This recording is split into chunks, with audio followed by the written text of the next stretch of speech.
Okay, well, listen. Welcome to Whiskey Bonded Live. It's Whiskey Business Wednesdays. Steve and I have been having a whole conversation without you. They've literally Let's just been bring Steve rolling in. I'm not for even a gonna. We're few not gonna minutes do. We're not now. gonna do the. Oh, look, I got a blank screen. We're not gonna do the intro. We're just gonna bring Steve in. Look, there's Steve. Does everybody see Steve? Okay, so I'm just gonna look at that. The first intro was amazing.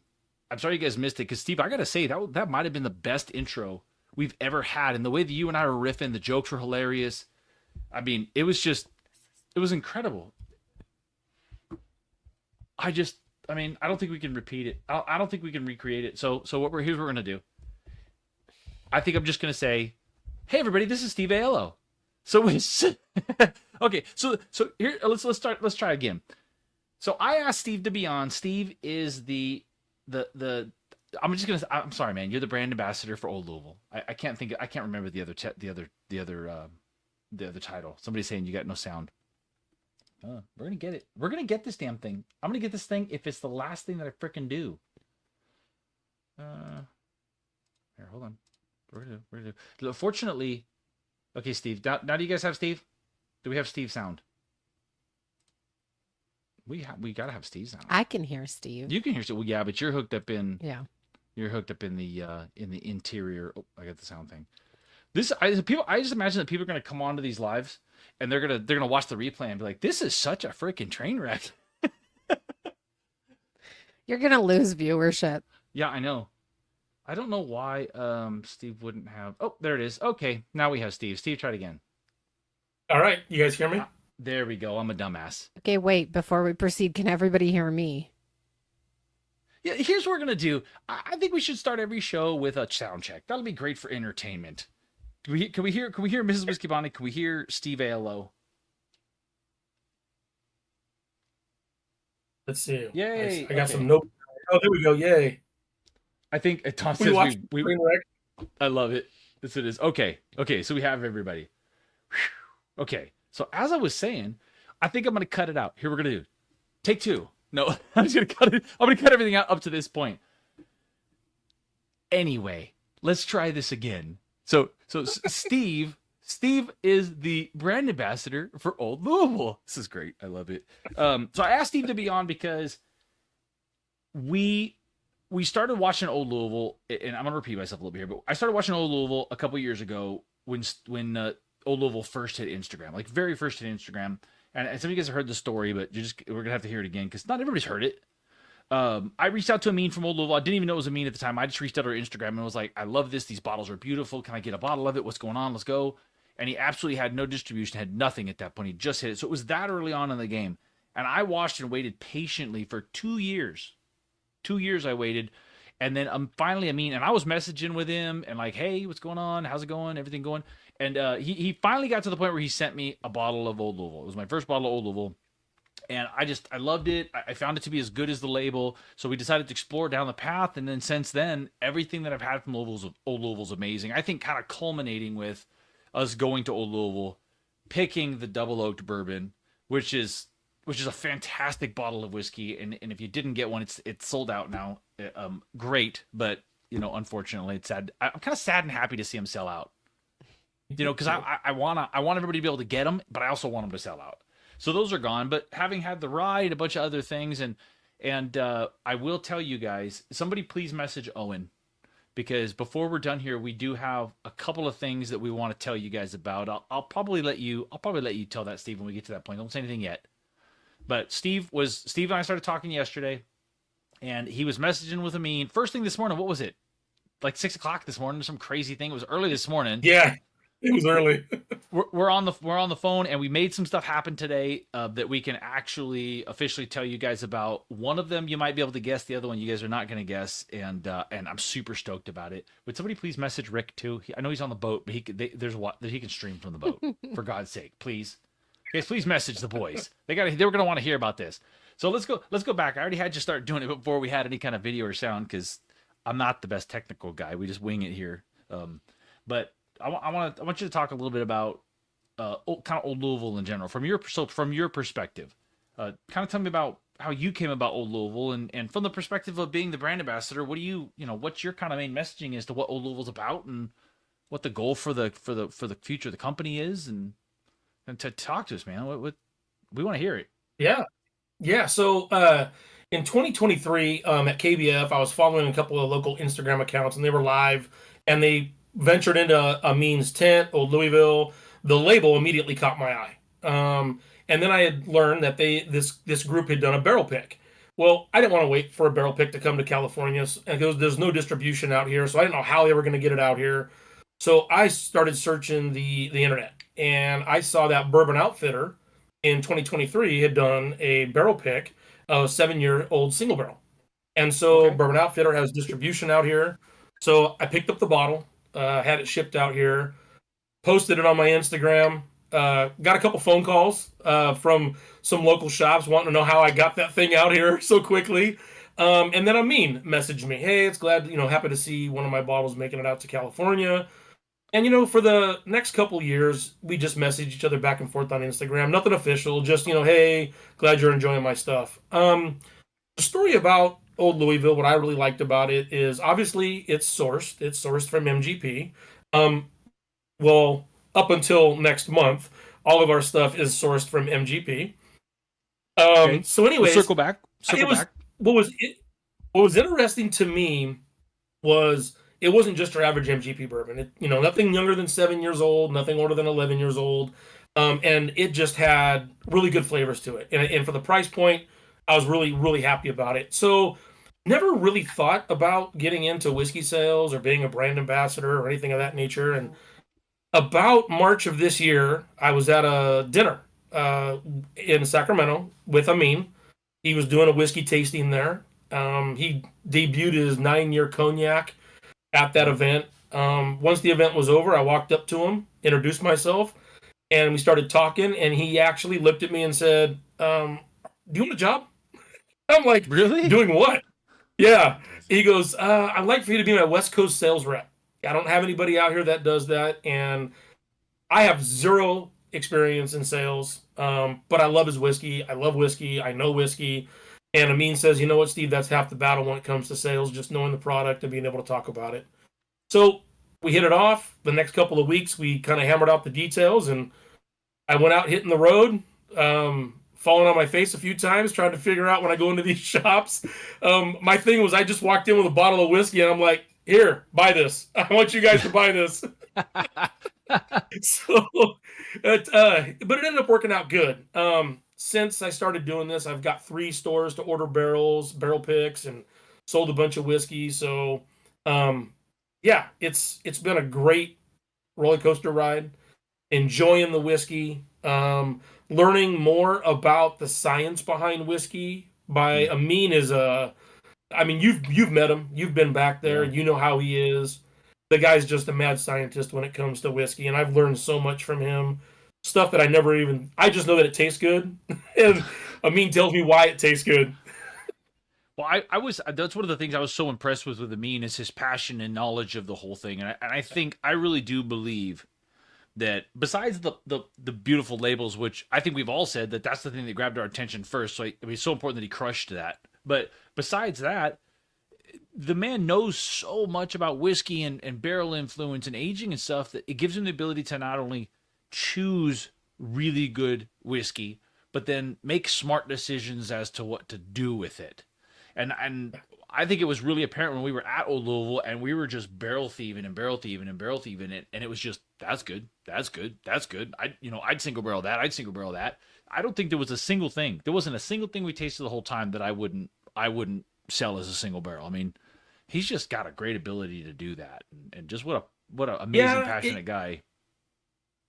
You're so right. And my biggest question to him when I first started talking to him is why is there nothing under 7 years, and why is there nothing over 11 years in our lineup? And I'm sure he's explained to you as to why. And he says that's the sweet spot for bourbon. It's 7 to 11 years old. He goes into a long dissertation as to why that is. And all I know is he's right. We've all had our older bourbons, right? 18-year-old, 20-year-old bourbons. And I've kind of tasted the issues that Amin brings up with those older bourbons. But for the price point and for those 7 to 11-year-old bourbons, with Old Louisville. He picks those barrels, man. He picks them good. And I just can't wait to get back there to experience what you guys have all experienced when it comes to his warehouse. Yeah, well, we'll when you travel back for work, you gotta let me know. We'll be happy to meet you there. I'd love to go back. I'd love to go back again, especially when he gets the new I guess rick house or warehouse open. Why don't you tell us what you can about kind of what he's doing as far as moving the facility? Because right now he's kind of in a warehouse area, like a general work area, strip mall type industrial area. But he bought something else and he's moving. So I mean, what can you tell us exactly about what's going on there? Yeah, so we bought a portion of the old Seagram's building, which isn't too far from his warehouse now. I believe it's 6 stories. I think he considers the 7th story the roof, which he's up there all the time, sending me pictures from, which is beautiful, by the way. And I know he plans on expanding, doing his own distillate, hopefully one day. I mean, he has a still. You guys have seen that. Yeah. He definitely has some big plans for that new building and filling that warehouse with bourbon, and trying to just expand the brand. And I think he's doing a pretty good job of getting Old Lou out there. And he needs the space. Once it becomes one of those brands where everyone's going to recognize it and you're going to see it in restaurants and everywhere, grocery stores, maybe, who knows. He needs to have the space for those barrels. And that's what his plan is. That's what his master plan is. Well, and I think that's a good segue because you said he's got all of his sourcing has been from MGP previously, right? And Yes. I still have a hard time wrapping my mind around when people are taking that as a negative. Well, it's sourced or it's contract distilled or whatever. Until you go into a place like where Amin holds his barrels now, and you taste through those things, there's still a skill and art to choosing the correct stuff. Like his assertion about the ages, and I agree with 100%. I think for the most part, that's the sweet spot for bourbon.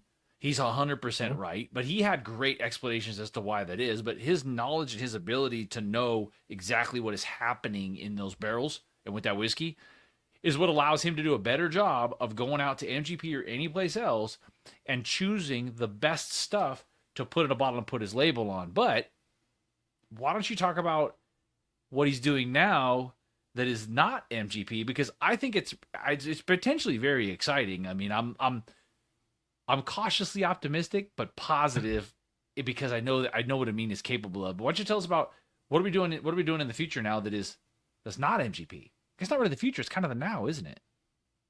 Yes, it is. So I mean, it's now starting next month. So Amin has sourced some barrels from Bardstown, and he has been able to grab some of their oldest barrels. As most of us know, Bardstown just started doing their own distillate in September of 2016. So Amin was able to get a hold of barrels that were distilled in November of 2016. So all those are about 8.5 years old right now. So his new line that's going to come out is called the Kentucky series. Each bottle is going to spell out Kentucky, so K on one and then again Y at the very end. They're 8.5 years old. It's all the mash bill is 781012 for that particular that label, and it'll all be at 100 proof. Everything coming from there is going to be 100 proof. And what's great about it is the price point. $59 for an 8.5 year Bardstown distillate at 100 proof, which I think is going to kill the market. I think it's going to get in there and everyone's going to want that stuff. I could tell you I have had an opportunity to taste that stuff, not at the 100 proof, but at an uncut, non-chill filtered version of it. If anyone was at Off the Rails, they were able to have a sample of that. It's pretty amazing. It's pretty good. So I think what we're in store for coming from Old Louisville next month is everyone's going to be looking for those bottles, and hopefully distribution will be wide enough that he can get those out to everybody. Well, I'm super curious about those because I got a couple questions for you, but those are basically, and I don't know if everybody understands. Those are kind of on par with being a older version of some of the Origin series in that when Steve says it's some of the oldest stuff that Bardstown has, it's not the oldest stuff that they're storing. It's the oldest stuff that they distilled themselves. That's their actual distillate because Bardstown originally was sourcing their stuff. and they've been contract distilling. And then when they released the Origin Series, I don't know, a couple years ago now, that was a 6-ish year old release of their own distillate in four different forms. So I think it's really, really interesting that Amin has been able to manage to get his hands on an older Bardstown distilled whiskey than Bardstown has released themselves under their own label. Yes. So I think it's incredible. I think it's so freaking cool. My questions for you on those are, one, is the Kentucky being spelled out? That's all the same stuff. We're not getting, 7 different. It's just going to be kind of like these are all the same releases. You got to collect all the letters like Blanton's, or is it going to be K is one thing and E is the next thing and N is something else? No, they're all the same thing. So it's a marketing thing, just Damn like it, you Steve. said, kind of like how they spell out Blanton's. Yeah. Why are you doing this to us, Steve? This is this is no. I have to have the damn word Kentucky spelled out. I'm gonna have to put it. Excuse you. Absolutely. Steve knows what he's doing. So does Amin. It's evil. It's evil. It's Now mean. you're gonna have a bunch of bottles with pretty labels that spell out Kentucky. So yeah, no kidding. Can I get one? Can we talk Amin into doing one that says Conrad? There you go. I gotta buy 6 barrels, but that would be cool. I mean, I love the Kentucky idea. I think it's pretty amazing. I have a love-hate with a relationship with this idea because I love the idea. I hate the idea that I'm gonna feel so compelled to buy all the letters, and I am sure that is not an accident. But my other question is, dude, why 100 proof? I mean, I have my suspicions based on just making the connections to Bardstown Origin Series, and all of those are bottled at right around the 100 proof. There's got to be a reason for that based on that distillate. But why did he go with 100 proof? I mean, why not? Everything else from Old Louisville's cast strength, so it's a departure. So why not 105? Why not 10? Why not cast strength? I think Amin believes that 100 proof is kind of the sweet spot for that mash bill, for that distillate itself. I don't ask many questions when he makes decisions like that because, I mean, as we know, he knows what he's doing. And so for him, when I asked why 100 proof, he said what he told me was that was the best proof for that distillate, and to get it out there for everybody. I tell you, I haven't had it at 100 proof, Conrad. I'm hoping to get a bottle next week. Hoping. But I have had it uncut, and it's pretty good. I'm kind of wondering, and I know this is about Old Louisville, not about Bardstown, but so it is. What's the mash bill on it again? It's the 78 10 12. 78 10 12. So it does not match. It does not match the mash bill on any of the Bardstown Origin Series. So it is literally an additional, not tasted by anybody watching this, a Bardstown original distillate release. Will it be the first time that you know of? It's the first time I know of. It is. Yes. Oh, it'll be the first time that distillate's going to be released. How the heck did he talk Bardstown into that? Because I got to imagine the conversation has to be had as to Bardstown could release an additional Origin Series or another Bardstown release, like distillate release, or I mean, how the heck does he talk about all those barrels? Because you got to be talking about a massive amount of barrels to be able to do a nationwide release of a series at 100 proof. I mean, any insights as to who did he bribe somebody? Did he set up cameras in their houses? Social media? I mean, I didn't get that in depth with him with that. I don't ask those questions. I just Conrad says, Steve, these are coming out, sell them, no problem. Well, I'm gonna get him on here in the coming week because he already volunteered to do it. And the only reason we didn't do it tonight is because I don't have a 3-camera setup. We talked about that a little bit, but I'm gonna get him on and I'm gonna ask him those questions, and I'm not gonna let him go without answering some more of them because the man doesn't do anything by chance, and I want to know more. And I think everybody watching wants to know more about how the heck he does what he does. And he's pretty open about stuff when you ask. What's up, bub? He totally is. Sorry, before we get too far in the comments, Will asked which one of those bottles on your desk is your favorite. Oh, so we're jumping the gun on the Q&A session, but you know how this is. We don't really stand on pomp and circumstance here. So I have on my desk, just so you guys know, I have the whiskey bonded double barrel or double oaked bourbon, the Kitsap whiskey toasted rye, and a weeded a 7-year that's I think is quite a bit older than 7 years. He hadn't changed the labels yet at 122.5 proof. I'm a big giant fan of the weeder, and this one was the second place when we picked our single barrel. The double oak bourbon won. This cast strength weeded bourbon was the one that we almost picked. So I had to get a bottle of that when I was there. I do love our pick of those. I'm gonna say agree with Joanna that I like our double oak bourbon. It's one of my favorite bottles for the year, and I probably won't put it in the consideration for bourbon of the year only because I'd catch way too much heat for making my single barrel bourbon of the year. I was going like bourbon of the year is my single barrel that you can't get anymore. So, but I will say thank you for the question. I will say, as far as I have tasted, and I've tried, I don't know, a dozen different Old Louisville releases, maybe more. You can't really go wrong with anything from Old Louisville because, like Steve said, there's a bottom to the age. All of the releases up until the new stuff is all at cast strength. So I think the lowest proof one I have is maybe this 114. Yeah, most of the stuff is in the high 110s, low 120s. Great proof. They're all freaking delicious. Amin is masterful in rebarreling. His ability to rebarrel things he's very, very good at it, and that's one of the things that we're going to talk about before we're done here. But I'm excited about the Bardstown thing, man. I got to tell you, the cast strength version of it was amazing that we tried at the off the rails.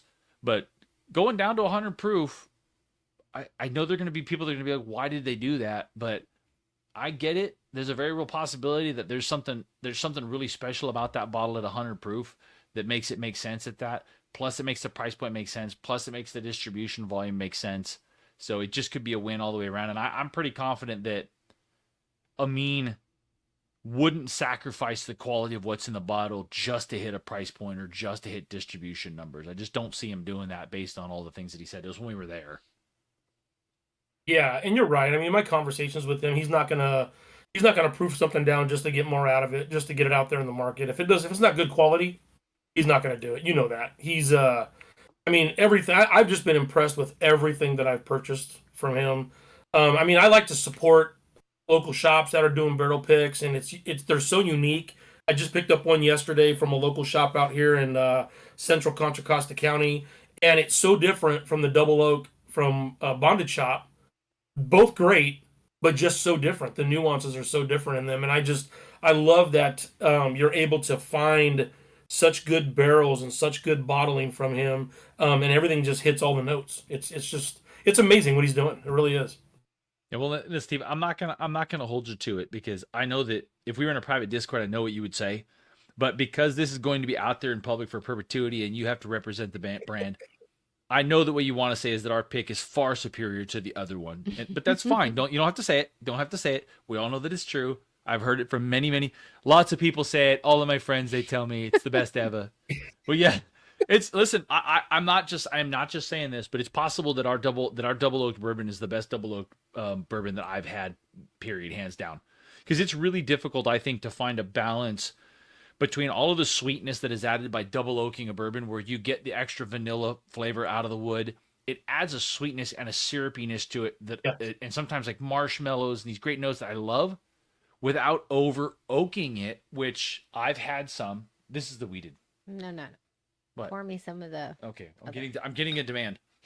I think double oaking things can go sideways on you, and I've had a few of them that were just we won't name names in some that we didn't pick, but they can just be too bitter, too tannic. They can be too drying, and I don't necessarily. I can appreciate that sometimes as a character, like GTS has a bit of drying tannicness to it, but if I'm just looking for something that I really want to drink, I don't want so much of that. I really need a balance of those wood influence and the tannins to go along with the sweetness. And I don't like a whole lot of drying. I really don't. Yeah. A little bit's fine, especially with like a rye, but out of a bourbon, I don't want it to dry out on my palate. And I got Mrs. Whiskey Bonnet drinking it right now. She is not a fan of oak influence, and she likes that bottle. And I think that's what's key.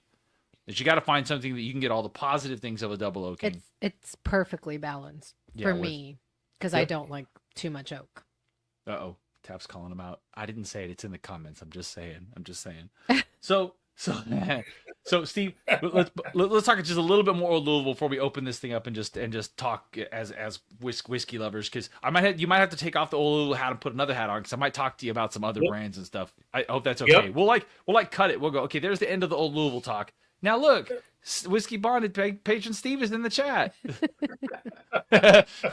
We'll do that. But so one, I want you to put us in line as soon as it's possible to do a single barrel of the Bardstown distillate. Just count us in on that. We will be making every attempt, and I think we'll be able to do it to get the Kentucky branded bottles at Bonded Bottle Shop. I don't want to hear any questions. I'm going to cut this off right now. I don't want to hear any questions about, can I get a Y? Can I get a T? This is not going to be possible. It's not going to be possible. You're going to have to go to your local retailer to find the letter that you want. I will have no control of this. Okay, just like we don't with the Blantons. But Steve. Yep. I want you to go ahead and tell everybody. I'm going to let you do this. I want you to go ahead and tell everybody what we worked out today with Amin. And the orders have been placed. So this is not a, we're going to do it in the future, everyone. The orders are placed of the stuff that we got worked out with me. Why don't you start with the one that the guys are probably going to be anticipating, the one they probably are already going to know about? So I know that there's been a lot of questions regarding the 80-10-10 maple. That maple cast is amazing, and I will let you guys know that an order has been placed by Conrad.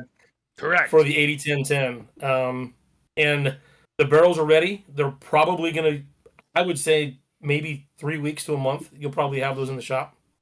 So we are going to get, and the guys have been waiting for it a long time, and somebody needs to message Owen and let him know, because I get so many messages from Owen every comment about the 80-10-10, the 80-10-10. So the 80-10-10 maple finished bourbon, and do we know where the proof was on that last time that we looked at it? Where he checked it at was last time? I don't remember. I don't remember the proof on it. Well, the guys have bottles, so whatever it is at what we bottled it last year has probably gone up a couple of proof points. So that'll, sure. Yeah, that'll be interesting. So I got to say probably around the 120 mark and a year older. Yep. So if you liked it before, you'll love it now. Oh, Tom said, "Don't tell Owen until we get a chance to order ours." You'll order it all. Listen, we got 15 cases. You guys know that they'll obviously be available to patrons first. So as patrons, you guys are going to have plenty of access to it. That's not a lot of bottles, but it's enough. It's enough for what we typically get ordered from patrons. I think it's going to be fine. The other thing that we got, and I'm going to tease it and I'll let you tell them what it is. Some of the guys are already going to guess right away. The other thing we got from Old Louisville has never been released to the public. The only way you could get it is if Amin was nice enough to let you thieve the barrel and you said, I got to have a bottle of that. So there are a couple of bottles out there, but nobody has gotten a single barrel of this yet, right? Are we clear on that? That's 100%. Okay, so why don't you tell everybody what the new single barrel that we got, and this was going to be delayed a little bit because we're waiting for a very important thing to happen, which we can talk about, but look at they're guessing in the chat. They're guessing in the chat. So what did we get? What did you get? What did you get, Amin, to give up to us today? I'll tell you how it all worked out. So I had a conversation with Amin yesterday because my bottle is pretty low. And I called him and I said, hey, I think it's time to replace this bottle. He said, absolutely, I'll send you another one next week. And so I said, what about, is there a possibility we can do a single barrel of this? If I can get someone interested in a single barrel. Obviously, I've been in the lounge on this Discord several times, and I've had several people ask me questions about potentially seeing if we can get some more of these bottles as a favor. And Amin told me, Steve, absolutely, we need to get these things barreled next month. August, I think 10th or 12th, these bottles turn 10 years old, or these barrels turn 10 years old. So what you were able to secure today as a single barrel is a 10-year-old straight bourbon whiskey finished in Colombian white oak casks. Never been done before. Colombian oak. They're coming to Whiskey Bonded Shop. They will definitely be there. I know, what is it, like 15 or 18 cases you got? We got 15 cases approximately, because we don't know what's in the barrel. So we basically ordered. We We don't. basically ordered a barrel, but we have no idea what's in the barrel. And Amin actually said, I'm gonna have to weigh it." Yep. So I'm super excited about the Colombian Oak because one, it's gonna be a 10-year-old labeled bottle by the time we get it. So we're gonna wait. So that one won't be in the shop till probably late August, I would say, probably. But the Mhm. order's in. It's coming. I'm super excited. It's gonna price point like most of his 10-year stuff, so it's gonna be a little more than what we've had before, but it's not crazy, which I love. And that Colombian Oak was the most unique thing that we had. It was absolutely delicious, but it was the most unique thing that we had while we were there amongst everything else. It wasn't on the table for us to take it at the time, or we probably would have. And we even tried to talk Amin at the time into giving it to us. And he really hoed and hummed and danced around and wouldn't do it. He bottled a couple. So there are a couple of bottles out there from the group, but wouldn't give it to us. So now we're going to have it. I'm super excited about that one, Steve, man. I appreciate you getting that all together and pulling that off.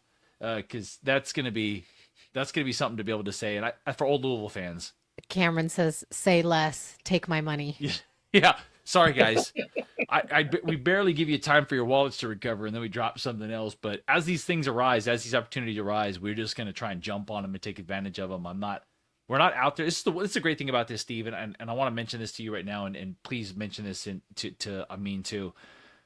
The great thing about everything that we've done in this channel is nothing has happened from us going hard after something. It's been from having a relationship, talking, hey, what if we did this? What if we did that?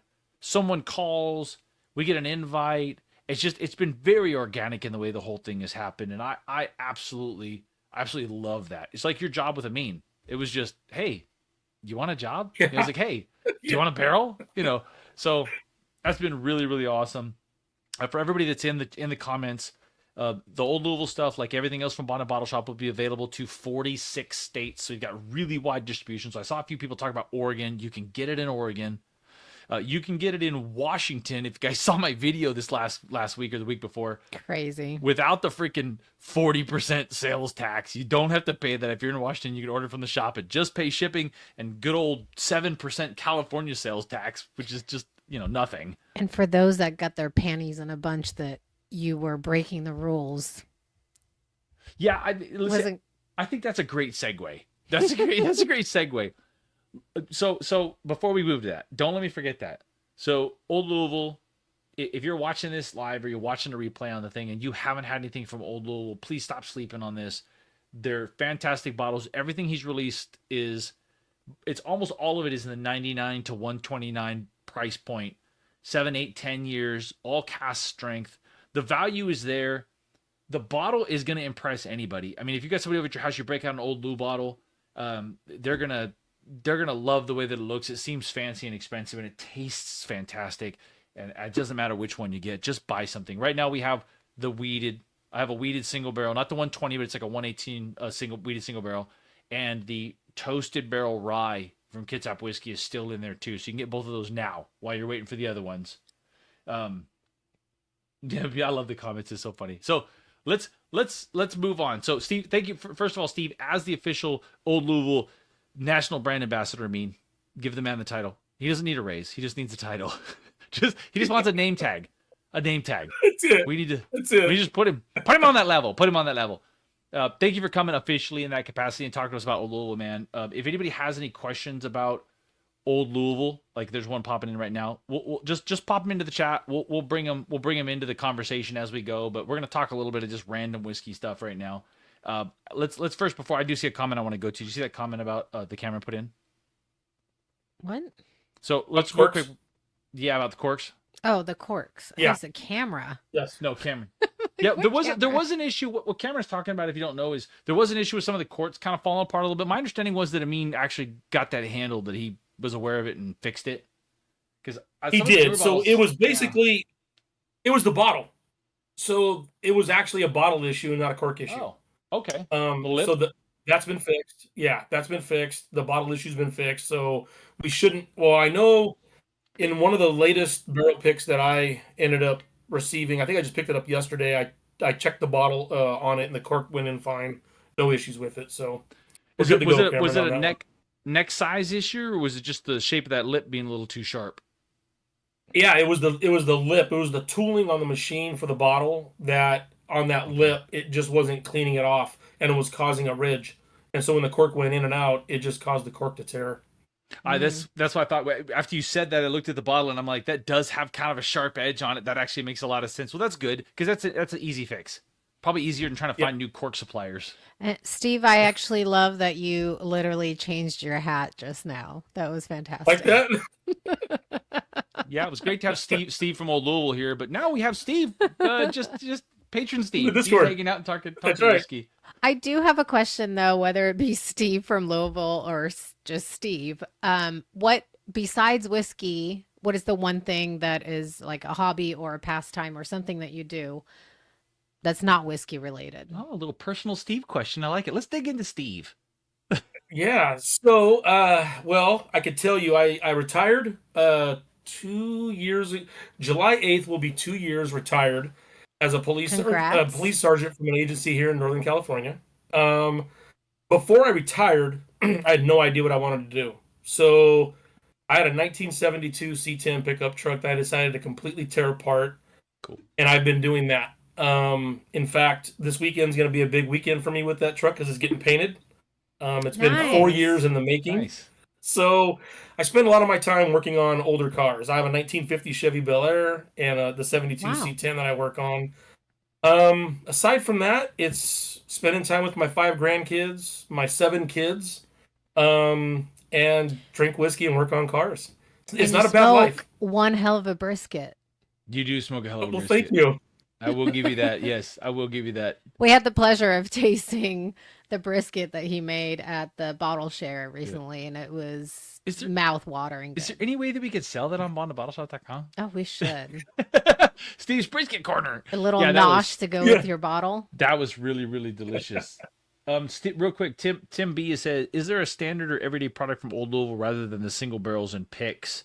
Correct me if I'm wrong, but that's what the new Kentucky series is going to be, because at this point, everything Amin releases is basically a single barrel, right? There isn't really so he does have product. His rye. Yeah, he has a batched rye. His 8-year-old rye is those are all batched. And we do have a 7-year-old batch bourbon as well. And then also the American Light Whiskey. The American Light Whiskey, those are not single barrels. We have sold single barrels of that, but not many because the yields are just so small. So, but yeah, we do have the bourbons, and then we have the ryes, and we have the maple and the Madeira cast as well. Those are all also available in the sour mash. Like the maple cast is actually a sour mash.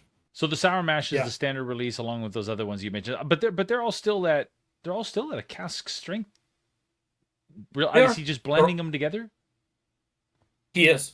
He is. Yeah, they're all cast strength and non-chill filter, but he's doing all the blends himself.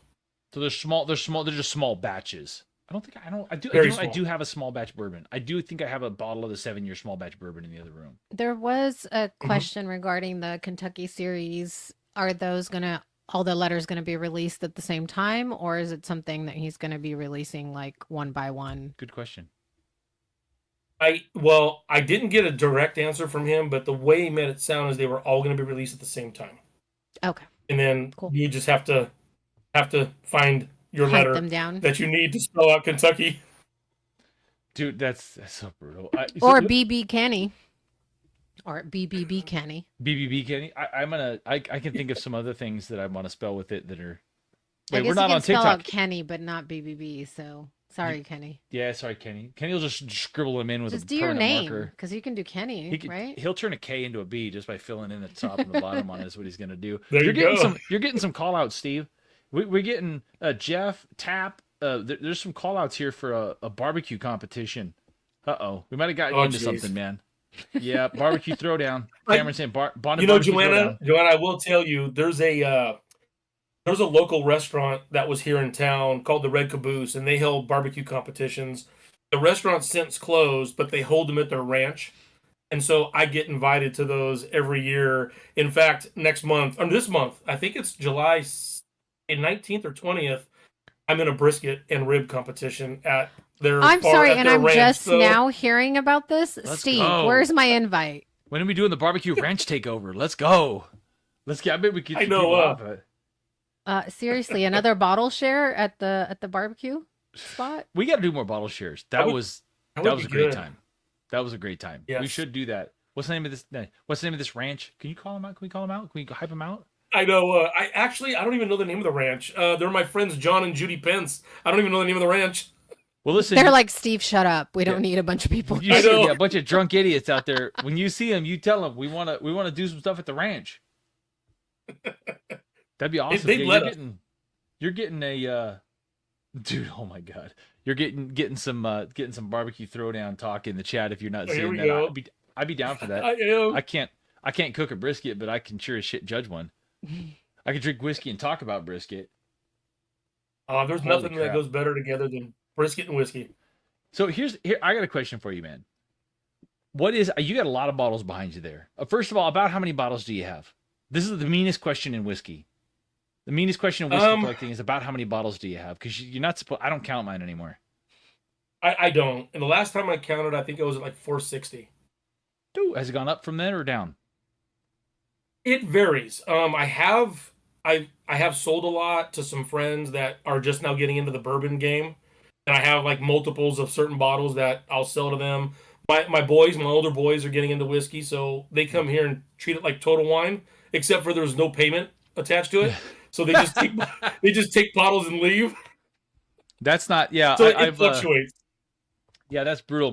My son comes over and goes straight for the hardest to get stuff every single time. Hey, Jack 15. Hey, look at the Russell 15. Where's that GTS? I'm like, boy, what's the matter with you? You drink it, but you got good taste. Yep. You got to share. It's Yep. the fun is in sharing it. And I actually had a conversation with somebody in the comments on social media today. Someone was talking. I think it might have actually been on the Patreon. They were talking about CYPB. Weller CYPB, which is the hardest to get of the Weller lineup, the white label Weller lineup. And he was saying, well, should I got it at MSRP. Should I open it and drink it? Should I trade it for something? And the conversation was being had. And I got to tell you, if I had one, it would sit on a shelf until somebody came by and said, dude, is that CYPB? I've never had that. And it would either get given away or cracked open, because there's nothing better than looking at the look on somebody's face when you can give them or pour them something that they've never had before but have wanted to. That is one of my favorite things in the world. Yep. It's so much fun to do. So I totally understand that it's fun to share it and let your sons get excited and carried away. I do see a lot of E.H. Taylor behind you there, though, brother. I might have to come over to your house and do a little shopping. There's got to be a rare I'll tell you, version Kenny, in there. I have the barrel proof rye in there. I had a 4-grain. I had 2 4-grains. Opened one, didn't like it. So I traded my second 4-grain for a Heaven Hill 17, which I absolutely Good trade. love. Yeah. Good trade. My CYPB, I had 3 CYPBs. I traded one of them to Owen for, it was my Found North 21-year-old. I love Good Found trade. North. Good trade. Yeah, Well, you're a drinker. trade. I find that if Yes. you're a drinker, if you want to taste the whiskey, you can do some fantastic trades, trading hard to find bottles that are not necessarily that great for some really great whiskey that because they're they're tatering over or whatever that it is. I mean, we had Grain of the Gods at Off the Rails last year. Extremely hard bottle to find of E.H. Taylor. Good, but not any better than the barrel proof bourbon, not any better than the barrel proof rye, in my opinion. So it's like, if you got that bottle, that's some serious trade fodder. You could get some fantastic bottles for one of those. And that's fantastic, man. If you're like me, it's like you can really get some stuff for those CYPBs. And I'm interested in how you got so many CYPBs though. That's curious. How you doing that there, Steve? Grocery store, Safeway around here, it gets CYPB all the time. And if you're on their call list, they'll call you and say, hey, I have something for you. And you go pick up your CYPB for $59 and let it sit on the shelf for a little while and end up doing a nice trade for it. But when Kenny was here, Kenny came to the house, and as we both know, I told Kenny, anything you want, just go ahead and grab whatever you want. I think he pulled my Pappy 15 down, drank some of that, which I could care less, and maybe my Brook Hill too. So, which is cool, because I love, like you said, I love to see people try stuff that they've never had before. I get so much enjoyment out of that, to share it. Yeah. To me, that's what it's all about. You got to watch Kenny though, because Kenny likes to drink whiskey a lot, but he loves to pop corks even more. He'll just go through and pop them open and pop them open, pop them open, pop them open, just just to open him up. I heard He's that. all about respecting the pop. Dude, he's the king of the respect. The respect the pop comes from Kenny. When we do the respect the pop on a video, or that's from Kenny. So he is the cork popping king. You got to be careful about letting it come over to your house. You don't have anything left closed. So tell me what you got of all the bottles that you have. What is the bottle that was the hardest for you to get, or that you're the most proud of because of scarcity? Like, what is the most unusual bottle you got back there? Let's not count Dusties. Don't count any Dusties. Let's talk about No, I won't. I won't count fairly any recent Dusties. releases. You got to have something up So there. one of the hardest things for me to get was my Michter's 10-year-old bourbon. That was super hard for me to get, and I love Michter's. And then the older versions of the Kentucky Owls, the Rise. Oh yeah, right. I have an old when Dixon Deadman was still there and had those old Kentucky Owl Rise. Those I have a couple backups. Can't get them anymore, obviously. Those are probably my most prized possession bottles as far as Rise are concerned. I love them things. They're just so good. So what do you think? So that makes me wonder. What do you think about Old Carter in general? Because Old Carter and Kentucky Owl for me were kind of trying to work into the same kind of market niche when Deadman was there, and the bottles were older and they were more expensive, kind of towards the end there. How do you feel about Old Carter? I like Old Carter. I have a couple Old Carter bourbons. I think it was the California #3 or something like that was my first one I was able to get. And then I have one of their American whiskeys. I really enjoy Old Carter. I do. I now, their stuff is obviously sourced too, from the same place. Old Louisville gets theirs. To sit there and compare them, they have their own nuances to them. I think, I just wish the price point for Old Carter wasn't as high as it is. Fair. It's a good brand. It's a good whiskey. I just wish it was more available to people, like for us to drink. You find it on secondary all the time, which I can't stand. But I wish it was able for us to have it and enjoy it. I mean, mine are cracked. I love cracking them for people. I think you'll see. I think you're going to see Old Carter moving forward into the whiskey future. This seems very bright to me. Old Carter's going to be the ones we may be able to find a few more of in the future, and you're not going to see the price markups quite as big. Those expensive bottles, I think those are going to be the first ones to drop off the secondary. I mean, besides your obvious B tax, I think those are just never going to be achievable. They're always going to be marked up. But you get a bottle of Old Carter that's $250 anyways. We were seeing those around here for $450 at the peak of things, and that's just crazy when you get a bottle that's $250 marked up on the secondary.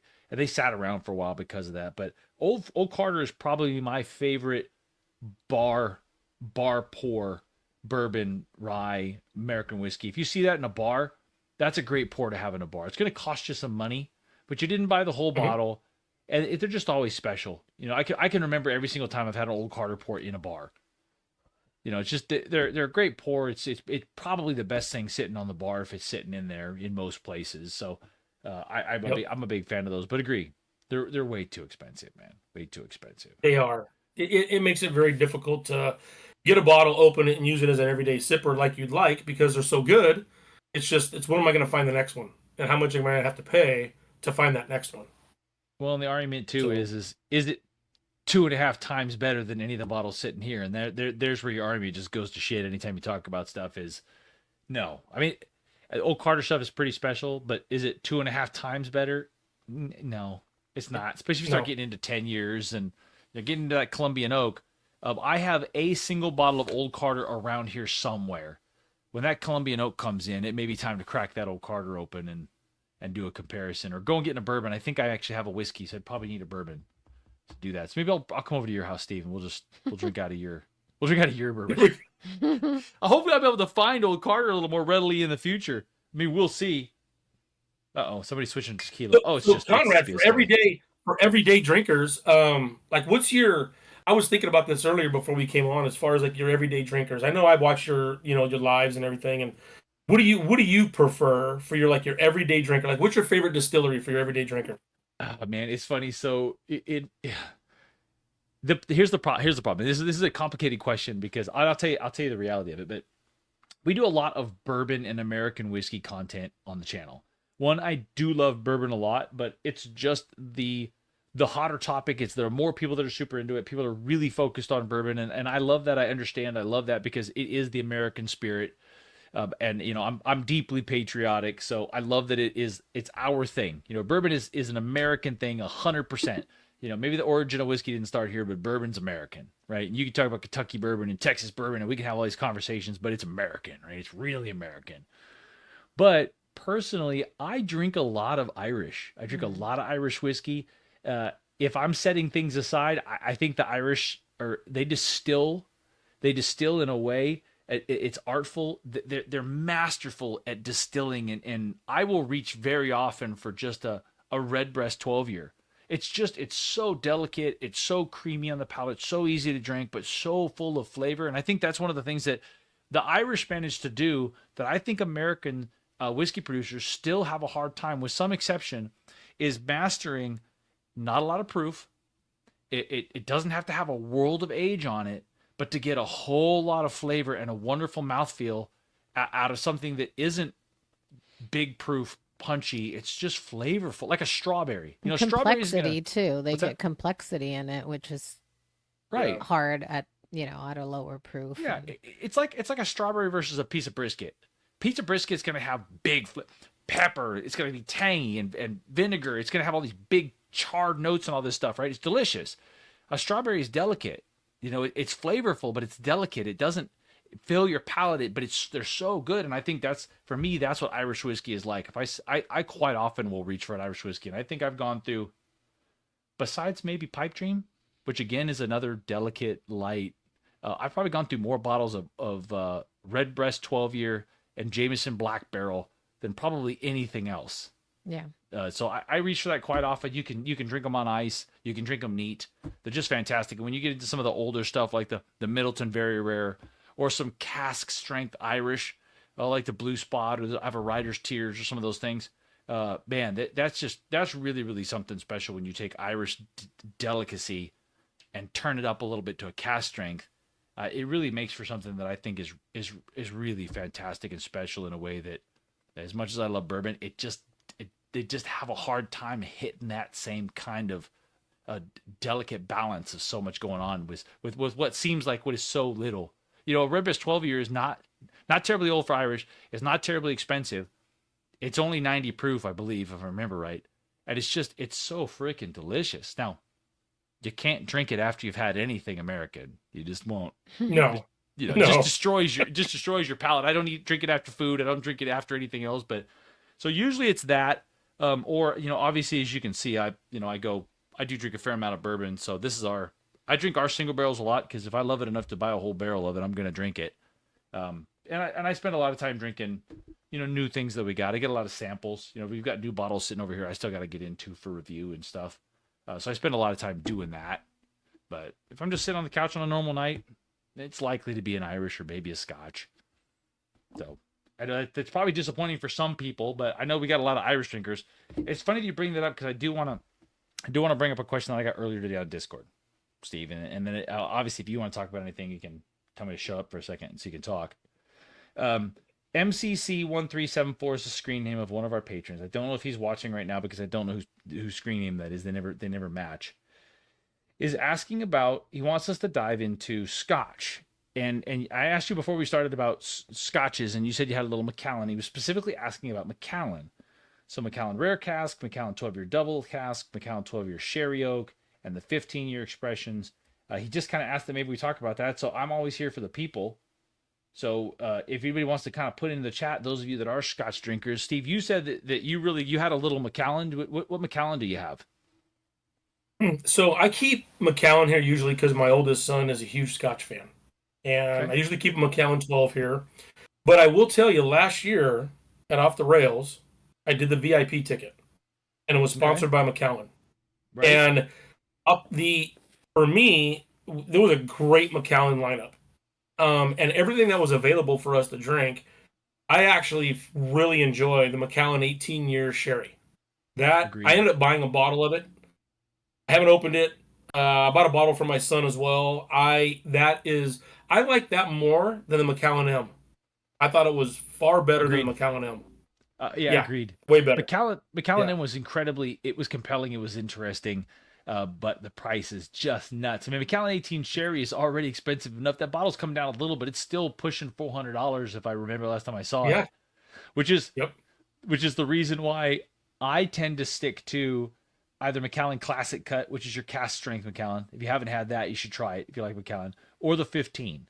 Because I think the 15 and the Classic Cut are kind of the sweet spot. Those are bottles that are between $100 and $140 most places. So it's expensive still, but you're getting a lot of the 18 experience in the 15 without going all the way to the $400 price point. And the Classic Cut at cast strength is just, I think, is really, really compelling. It's like a 12 to 15 year bottle at cast strength, and just that little bit extra proof. I drink that one quite a bit if I'm sipping on Macallan, for sure.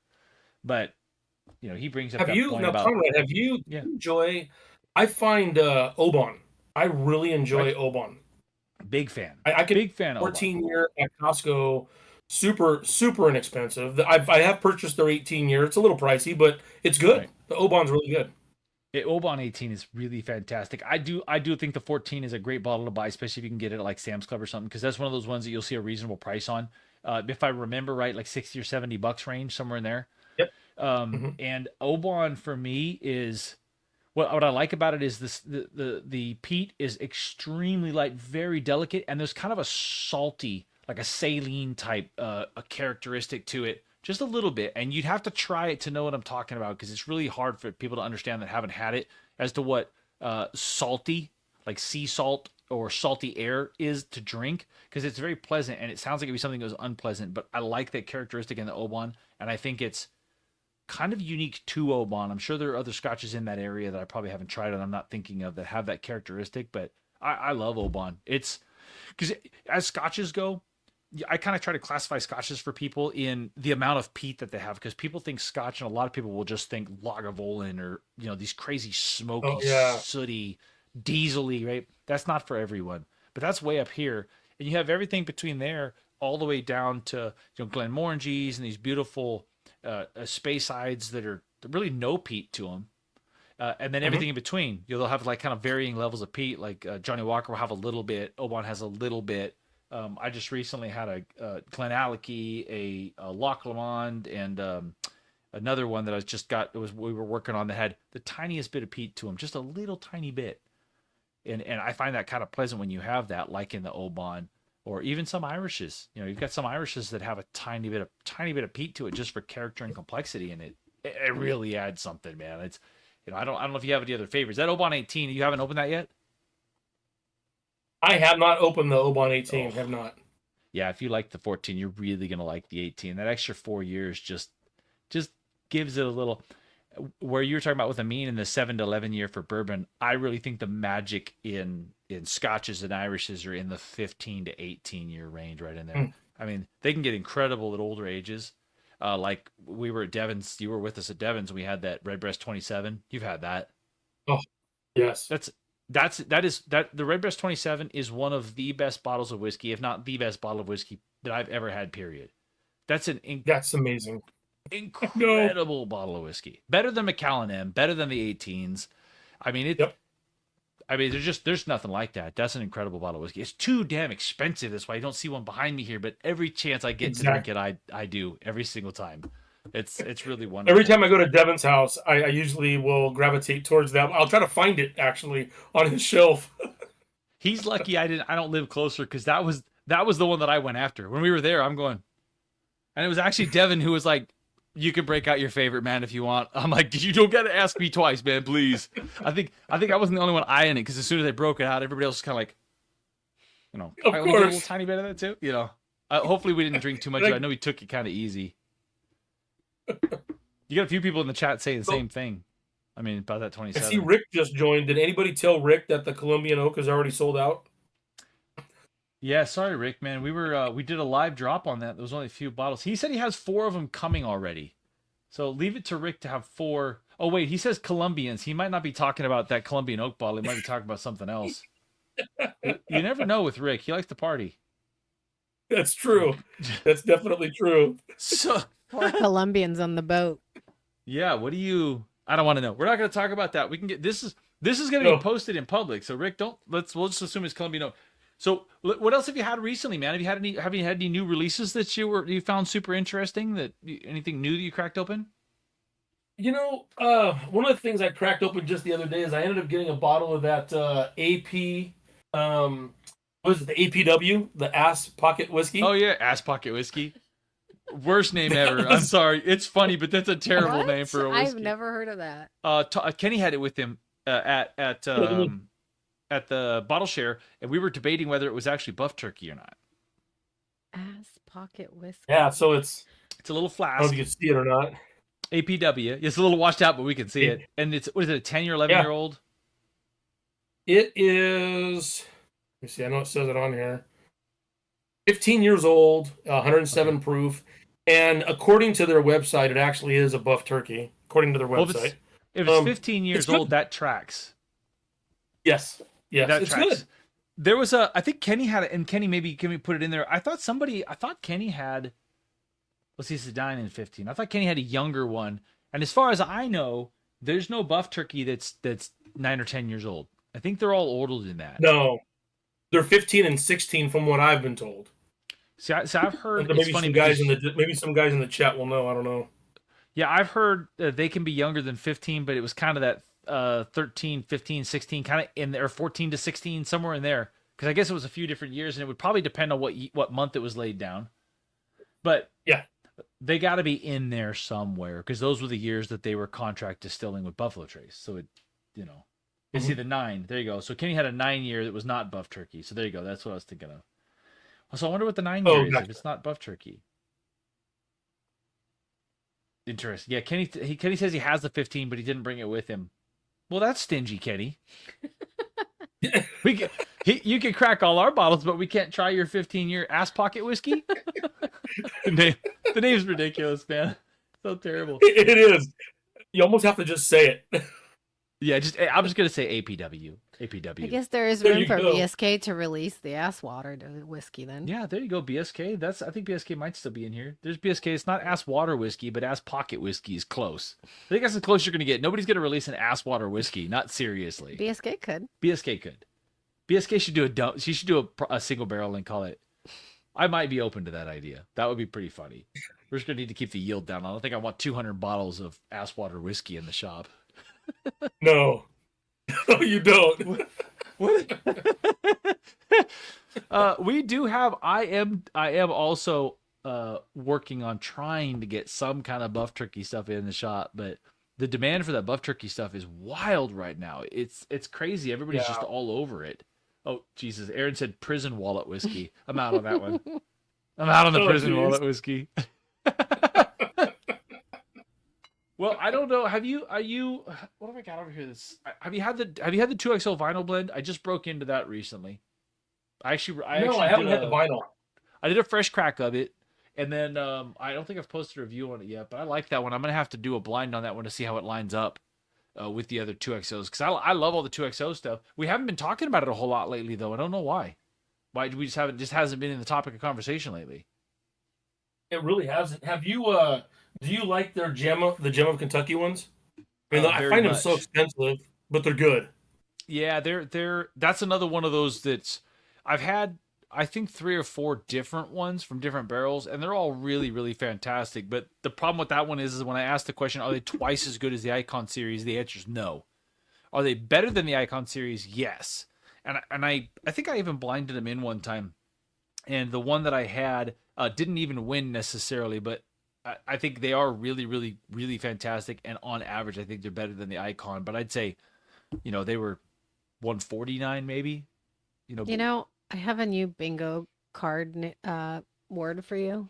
We need to have live bingo cards. Fantastic. Fantastic. You say fantastic so much. Well, give me another word that describes fantastic like fantastic. Stupendous. Like I've excellent, heard it superb, about, I don't know, at least a handful of times already. exemplary. What other word am I going to use? Phenomenal. Expand your vocabulary, Conrad. I don't. Phenomenal. Phenomenal. That one will get old too, though.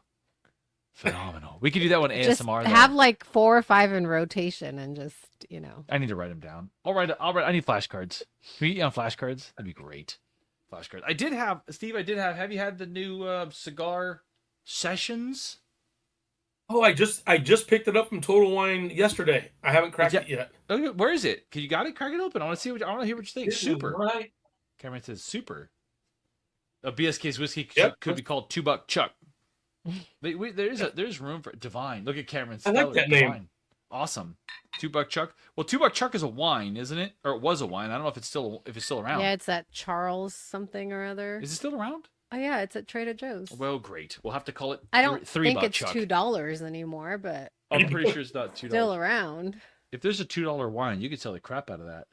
Stupendous. Oh, there you go, Tom. I'm gonna start reading out of that. Stupendous. This whiskey. Look at the is guys are super. helping you out. I know. Well, between the group of us, we got a pretty good vocabulary. Too slick, Tim.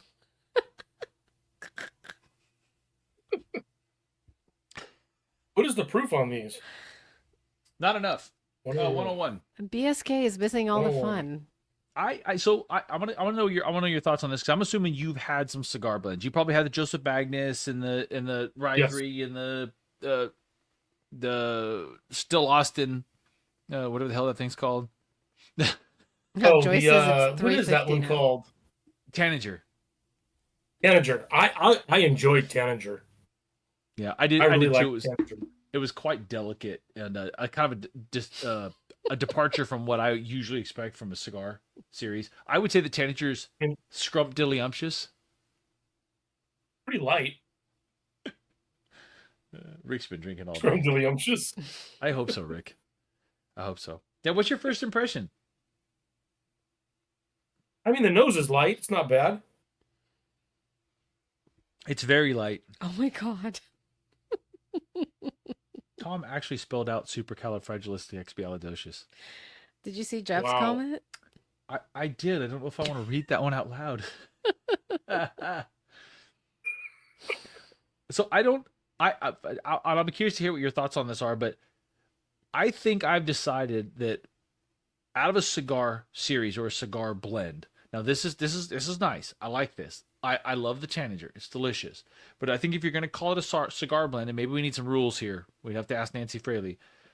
I want a cigar blend to be something that is bold enough, that is spicy enough, that it's going to hold up to a cigar, even if I'm smoking a cigar that's got some punch to it, that's bigger and bolder, because these lighter ones are definitely This going is to be not. brought down a notch. Yeah. I mean, comparing to the other cigar blends I've had, even I'll tell you what, one of the ones I really enjoy, Conrad, is this Good Times cigar. Oh, really? I've not had. That's a single barrel. It's a single barrel. It's good. Okay. It's got some punch to it. I'll tell you, it's barrel strength. It's 124 proof. Okay. And it's finished in cognac, Armagnac, and Oloroso sherry barrels. And this has a lot more, to me, a lot more going on with it. Something you'd expect out of a cigar blend. That sounds like a cigar blend to me.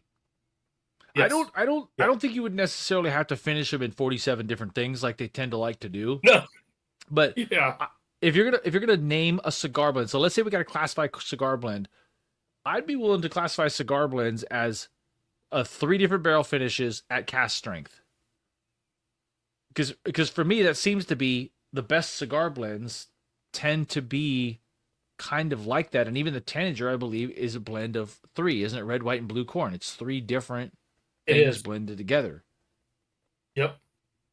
Well, Rick's bringing up a good point. Yeah. How cheap the Penelope cigar blend is, though, which is a good point. Cigar blends can be very expensive. How much is that Good Times? Do you remember?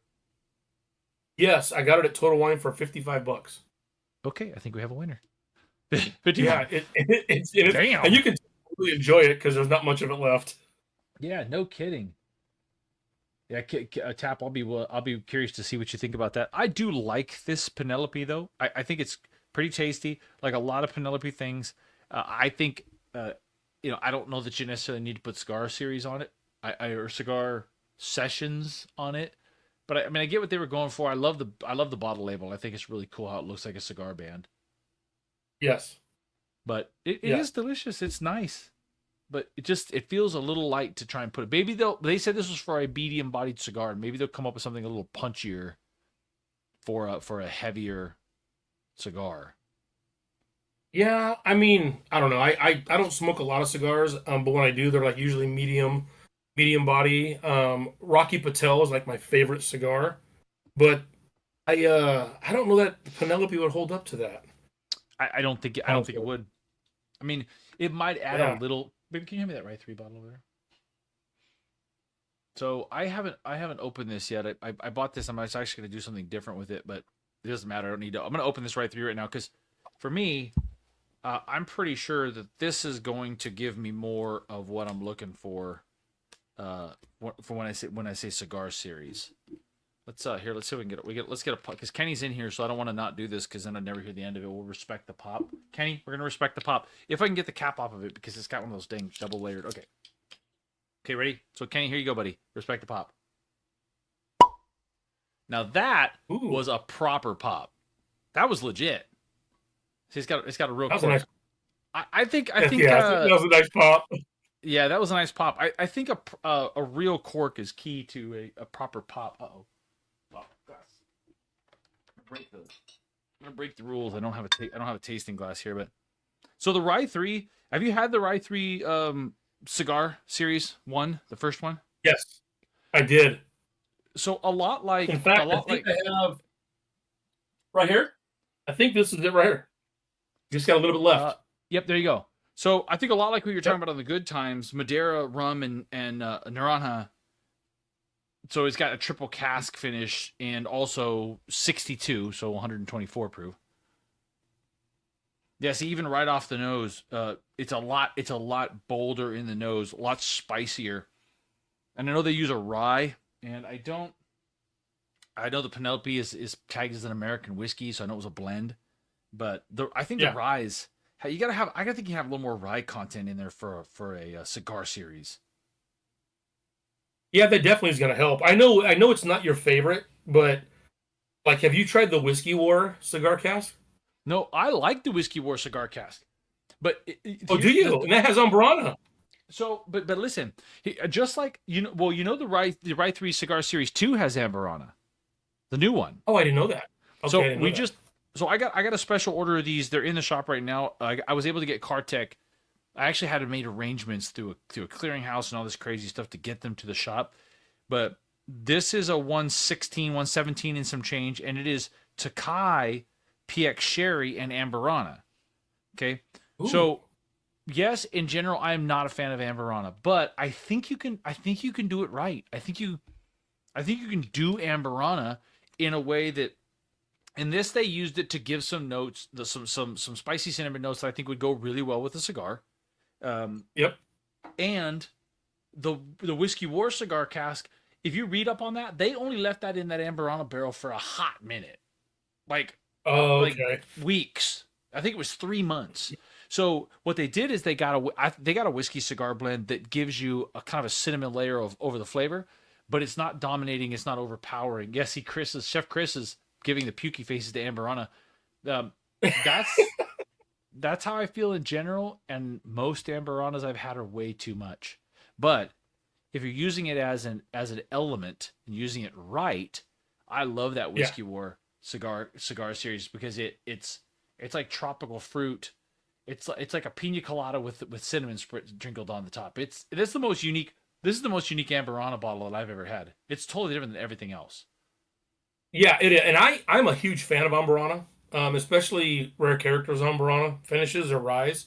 But when I did the Whiskey War one, I definitely enjoyed this, and I was like, wow, this is it's different, but I like it, different in a good way. Yeah, well, you'll like the new Rye 3 cigar series then because uh, it's got the Hungarian oak, the Spanish oak, and the Brazilian oak, but it gives you the nice the fruit notes from the sherry, and then that Amberana kind of layers over some punchiness that I actually like the spicy like this right here, the original series. When I drink that, it has a spiciness that fills all around the inside of your palate, much like the smoke Hmm. from a cigar would do. So if you take a little sip Yep. of this, you smoke a cigar, you're gonna get the combination of the two things, which I think is the point, rather than having one overpower the other. And I Yeah. think, and I got to do this. I got to sit on the back porch and try it. But I think if I were to drink the Penelope with a cigar, I'm going to get cigar or Penelope or cigar. It's going to go back and forth. You're going to have a hard time getting a whole lot of combination of the two unless you're doing them Yeah, they're just not right. gonna. I don't think they're gonna complement each other at all. I think they're gonna fight, be in competition for what's the best. Yeah. Yeah, 100%. Aaron Howard said most Ambrana has been way too heavy-handed. I think that nails it. I think that nails it. It's so Yeah, easy to overdo it, you know. And like I said, I'm great. I'm glad that you're a fan of the Ambrana. I think a lot of people are. Otherwise, it wouldn't have been such a big trend. My palate is so sensitive to that dusty, dry cinnamon note that if they overdo it even a little bit, it's all I can taste. All I can taste is like I took the cinnamon challenge that was all over the internet a while back. Just that's what it yeah. comes across as to me, and it should be a tasting note, not the tasting note. No, I agree. I agree because I know in the early rare character rise when they finished them in the Ambrana, this is probably 2023, 2022. I mean, on the nose when you popped it, it was boom, cinnamon, immediately on the nose. Palate too. It destroyed your palate with cinnamon. That's something that you wanted to end the night with and not start with because you couldn't drink anything after it for sure. But I don't know, for some reason it just really caught my palate and I enjoyed it. Yeah, I really like the triple cask finishes in general. When back to the cigar series thing. Yeah. I've not had the Amber on a finished rare character, by the way. So I can't really speak on that because I'm done with the Amberana thing. I'll keep my mind open. I will keep my mind open to Amberana bottles where people say, hey, listen, this one's different. It's light. It's easy. I'll always keep an eye open. The RD1 wasn't bad. I actually didn't mind the RD1 Amberana. That one wasn't bad. But I've had a couple that was like the original Penelope Rio. Did you have that? I did. Yeah, for God's sake, Not man. I think that's my not problem a with fan. Amberana. I tried that first, and I remember where I was at when I tried it. It was like one of those shocking moments. Like not, it's like I remember where I was during 9/11. I distinctly remember where I was the first time I drank the original Penelope Rio. I was standing in a liquor store and the guy's like, "Oh, I got it here. You want to try it?" I'm like, "Yeah." I thought it was going to be tropical Rio, Rio de Janeiro. It's going to be. I thought it was Yeah, going to be yeah. like the Whiskey War. That's what I thought. That's what I was expecting. Tropical cinnamon was going to be fantastic. I took a drink of it and I'm like, bro, you sure that's Rio? Because he had a sample bottle. Oh yeah, my friend, I got this from my. I'm like, is it like how long has it been sitting there? I was just so dumbfounded. Joanna was with me. I don't know if she remembers or not, but the look on my face must have just been soul crushed. Just what? I remember it was just Why? like cinnamon, like Yeah. drinking cinnamon in liquid form. Yeah. If I took a bunch of cinnamon and dumped it into the cigar sessions Penelope and just stirred it up until it all dissolved, that's what it tastes like. I just didn't. Yeah. Oh, Hey, Tom said comrade. I Tom tried says it in you Vegas. you tried it. Yeah, you tried it in Vegas. I don't. Listen. I was probably pretty lit by that time. I know I hide it well, but we were getting down on some rare character that night. But you're right though, Tom. I do think it was on the bar that night. Pete from Rare Character dipped out early. He kind of dipped out on us, but I wasn't mad at him because he left a whole bunch of Rare Character stuff on the bar and just like, hey guys, just try not to stay too long. Literally. Here, help yourself to these bottles. Just try not to go too crazy. And the bartender was just like, eh. So we were just pouring, and it was a great time, man. Pete's That's good. Pete's That's good nuts. stuff. Beefy did ask. We tried the Dark Arts one. We did try Dark Arts. Amberana finished at Sabbatical. Actually, didn't he have that? He had that Dark Arts Amberana bottle. That was pretty interesting. But again, lightly finished. Well, Steve, we're sitting at the hour and a half mark, which is when I usually try to wrap it up. Is there anything else that you want to ask or you want to talk about or you want to pose as a question to the people that are watching before we call this thing, before it gets too out of control? No, the only thing I want to end with is obviously everybody out in the Discord, everyone that's probably watching, old Louisville. You know, I'll tell you what, Conrad, when that 10-year-old Colombian oak hits the bottle shop, well, I don't know how you're going to do it because I know there's not going to be a lot of bottles. But that is going to be something that is, like, in my opinion, once in a lifetime.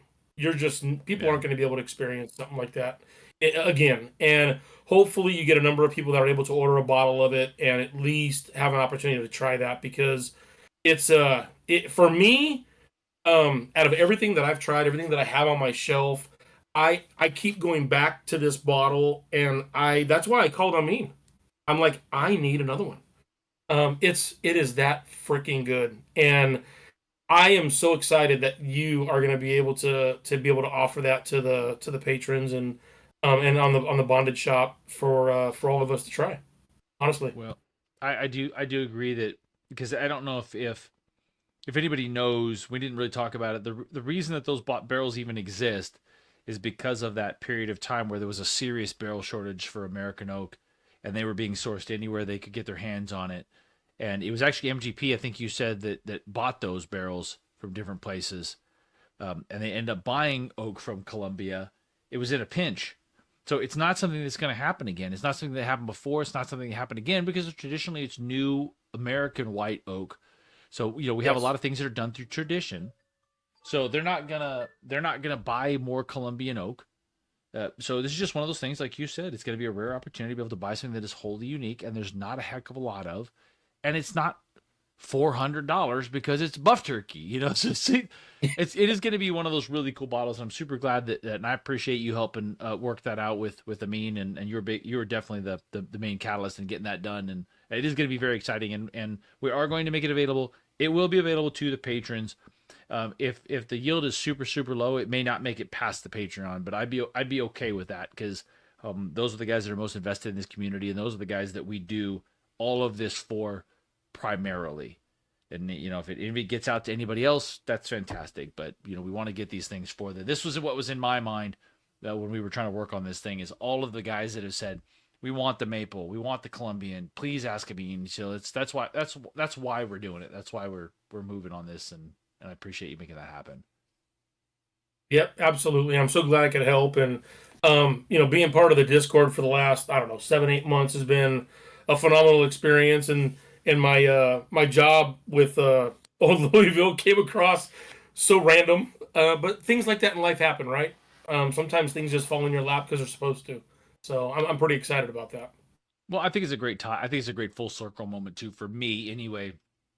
In that my excitement level when I first saw Old Louisville coming out, because I lived in Louisville for a while, so I always have a bit of an emotional connection with Louisville, even beyond the whiskey, and whiskey's kind of brought back to it. And now we've got this cool relationship with Amin, and that great experience that he gave us, and just the way that it all played out, and then for it to come back again and have you become the brand representative for Old Louisville, and now we're going to do the Colombian oak thing, and it's just, that's what's so amazing, and I love about the whiskey community, is these things happen this way. They just kind of naturally, they come back around, and these amazing things happen, and you meet people and you try things, and it's just, I love it, man. And to me, that's always going to be way cooler than walking into some store and getting a BTAC at MSRP.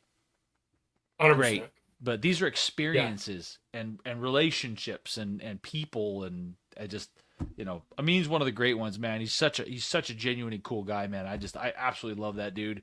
It was an incredible experience. Absolutely, hands down, the best barrel picking experience I've had, head and shoulders. And we've gone and done some cool stuff and met some great people, but he's so hospitable. He's so excited. He's so knowledgeable. He's so passionate. It just throws off onto everybody. He just makes you excited about whiskey, and that's what I think it's all about. Yep, no, I totally agree. And just to kind of finish off, like you said about those Colombian oak barrels, and you're not going to see those again, Conrad. That's not going to come around again. I mean, that was like a once in a lifetime thing, and Amin was lucky enough to get a large number of barrels, and he's down to the last 3 or 4. And these have never been single barreled before, and they probably won't be after this. At least not with my conversation with Amin. These things are heavy leakers, low yields, so I think you're going to get the probably only single barrel out of it and offer it up to the Discord, which is going to be amazing. That's going to be incredible. I definitely want you to make a serious effort to talk him out of single barreling either one of those other barrels that are left. If we have to, Steve, we will sneak in the middle of the night and put holes in those barrels so that ours will be the only one ever. No, I am down. I'm super excited to find out how many bottles are left in those barrels, though. I'm hoping they give us a good yield, because like I said, we put the order in for 15, which is Not a ton of bottles, but the more the No. better in this instance. But I get an odd feeling that they're not going to be. If he says they've been leaking pretty bad, I have my little mini barrel out back that leaked on me, and it was incredible how much whiskey we lost. I mean, I lost Yeah. like half of it in 2 months. I mean, it just disappeared in that little barrel. So I'm worried about my cognac now that I think about it. I need to go out and get that get my Henny out of that barrel. It's probably all gone. Damn it! I'm not gonna have any There you barrel go. aged Henny. Son of a bitch. Well, thanks for having me on and talking about Louisville and just experience with whiskey. It's been great. Thank you. Yeah, happy to do it, man. I'm happy to have you on, and you're officially our I think you're our second guest that's not only a patron. So you're our second non-patron guest, and I think like our third patron guest at the same time. So you're a Hey. trendsetter, brother. You're out there making things happen. There you go. There you go. All right, brother. Well, thank you for joining us, man. I'll probably see you in the after party on the Discord after party, but we'll be talking again, man. I'm excited to get those things, and we'll be in contact. So we're definitely going to be doing more with Old Louisville moving forward, especially now that you are there, because we want to absolutely do what we can to contribute to your success there at Old Louisville too. So anything we can do to try and make that happen, I'm all about. Yep, absolutely appreciate it. You guys, I'll see you in the after party. Yes, sir. Thank you, brother. Appreciate you, man. Well, that was a great conversation with Steve. Man, what a rocky, crazy start that was. Not good. Not good at all. Steve and I were seriously talking for like 7 minutes before I realized nobody was watching. It was just us. I hit the button and nothing happened. The technical difficulties will persist. Oh, man, I thought we had it. I thought we were at the point where we could, you know what? I'm calling Nancy Fraley. We're going to no, not calling Nancy Fraley yet. So come back next week. We're going to be back live next week on Wednesday at 6:30. We'll just see who's going to be here. I mean, Steve was a yesterday Hail Mary. That was a quick audible call. So if you're on the Patreon and you have a cool job, like, I don't know, professional chef and firefighter, that's just a random thought. Be prepared to get the call to come out of the bullpen, because we need some interesting whiskey conversations, and I'm not ready to bring on Nancy Fraley or Bruce Russell or one of those really important whiskey people until we get this damn thing ironed out. I got all this crazy equipment. I never thought I'd have this much equipment in my office. And the damn thing still gives me trouble. I even have my technical director remote sign in. We got remote sign in. I got Chat GPT. It's here telling me what I'm supposed to be doing and recording my voice and analyzing every decision that we make. We're on the cutting edge of technology, people. And I still can't get this shit to work right. I think it might be me. Okay, you guys, please smash the thumb. Hit the share button. Copy the link. You don't have to send it to anybody, but if you want to send it to somebody, you can send it to me. I don't care. We just need to feed that stupid algorithm. And if you're a patron, head over to the Discord after party. I'll be in there in a little bit. You know how this goes. I gotta walk the dog. It's hot outside. Hopefully the sun's gone down. I'm already sick of summer. It just started. It's too much. Guys, thank you very much for watching. Please do the like, comment, subscribe thing. And for all the patrons that are on here, which is probably most of who's watching, because the watching numbers still aren't very high on this damn thing. We're just gonna persist. I'm stubborn as shit, and hope that it does it for itself. So BSK, thanks for coming. Specifically, I appreciate you, man. I do like it better when I can see your comments and not your nipples. All right, next week we'll see you guys about the same time, about 6:30. Come back, Whiskey Bonded, Whiskey Business, only on YouTube. We'll talk about what's happening with TikTok as soon as I know. Another time. It's not good.